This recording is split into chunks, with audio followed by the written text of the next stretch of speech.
तो इन बड़ी जानकारी आपको ये भी दे दें कि लखनऊ में बीजेपी और निषाद पार्टी की संयुक्त रैली से जुड़ी अपडेट। 17 दिसंबर को राजधानी लखनऊ में संयुक्त रैली होगी। ये बड़ी जानकारी आपको दे रही हैं गृह मंत्री अमित शाह, सीएम योगी आदित्यनाथ, संजय निषाद इस रैली में शामिल होंगे। और लखनऊ में रामाबाई मैदान में विशाल जनसभा होगी, रैली होगी। मछुआ आरक्षण को लेकर घोषणा इस रैली में की जा सकती है। ये बड़ी जानकारी आपको दे रहे हैं। तमाम बड़े चेहरे इस रैली में शामिल होंगे।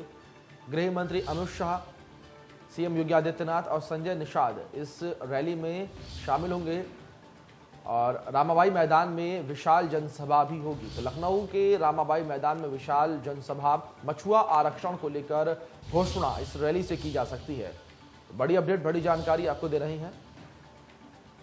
इसी बीच हमारे सहयोगी रजनीश हमारे साथ जुड़े हुए हैं, उनका रुख कर लेते हैं। रजनीश, अगर इस रैली को लेकर बात की जाए, जिस तरीके से संयुक्त रूप से रैली होगी, कितनी अहम और कितना प्रभाव इस रैली का पड़ेगा?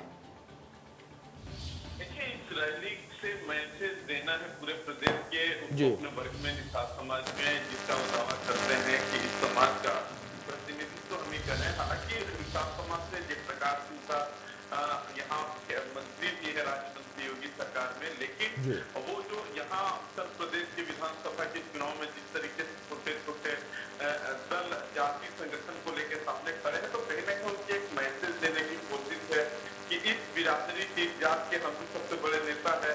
और कहें कि अब्दुल शाह के माध्यम से कुछ आश्वासन भी दिलवाएंगे। चर्चा है कि जो हमेशा से उनकी मांग रही है कि हमको एसटी कोटे में शामिल किया जाए, क्योंकि उनको अपनी ओबीसी वर्ग में ही रखा गया है, तो कुछ ऐसा ऐलान भी हो सकता है। और इसलिए ये 2022 के चुनाव के हिसाब से इस प्रकार की रैली का बड़ा ही महत्व है।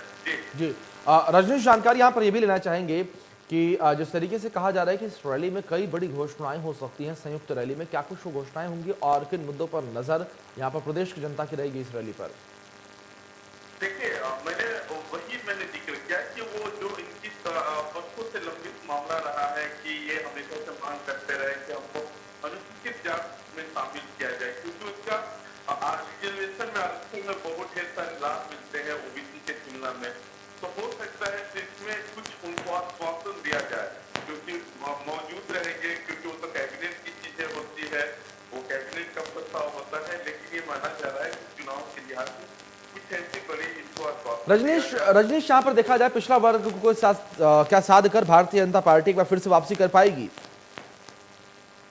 देखिए, तो 2022 के चुनाव का परिणाम बताएगा आने वाले वक्त में कि वापसी होगी या वापसी रुक जाती है। लेकिन कहीं ना कहीं पूरा जोर है, क्योंकि जो पिछले बार जिनका समीकरण बना था पिछड़ों को लेके, गैर ओबीसी का एक समीकरण बना था, उससे सारे पिछड़ों वर्ग ने भारतीय जनता पार्टी को भी वोट दिया था, जिससे 325% बहुमत कह सकते हैं, प्रचंड बहुमत मिला था। लेकिन जिस तरीके से तमाम छोटे छोटे दल और भी सकते हैं, अगर समाजवादी पार्टी की बात कर रहे हैं, तो उनका हमेशा आरोप रहा है कि पिछड़ों के साथ सौतेला व्यवहार कर रही है। हालांकि भारतीय जनता पार्टी में जो पिछड़े के पेश है, चाहे केशव प्रसाद मौर्य की बात करें, मोदी प्रसाद मौर्य की बात करें, सरकार का हमेशा से प्रयास रहता है कि इनका प्रमोशन किया जाए। ये एक बड़ा चेहरा है। और क्योंकि 2017 के विधानसभा चुनाव में केशव प्रसाद मौर्य की लीडरशिप में चुनाव जीता गया था। तो बिल्कुल रजनीश, देखना बेहद दिलचस्प होगा किस तरीके से पिछड़ा वर्ग को भारतीय जनता पार्टी साधती है 2022 में। बहुत बहुत शुक्रिया आपका हमारे साथ जुड़ने के लिए, तमाम जानकारियों के लिए भी।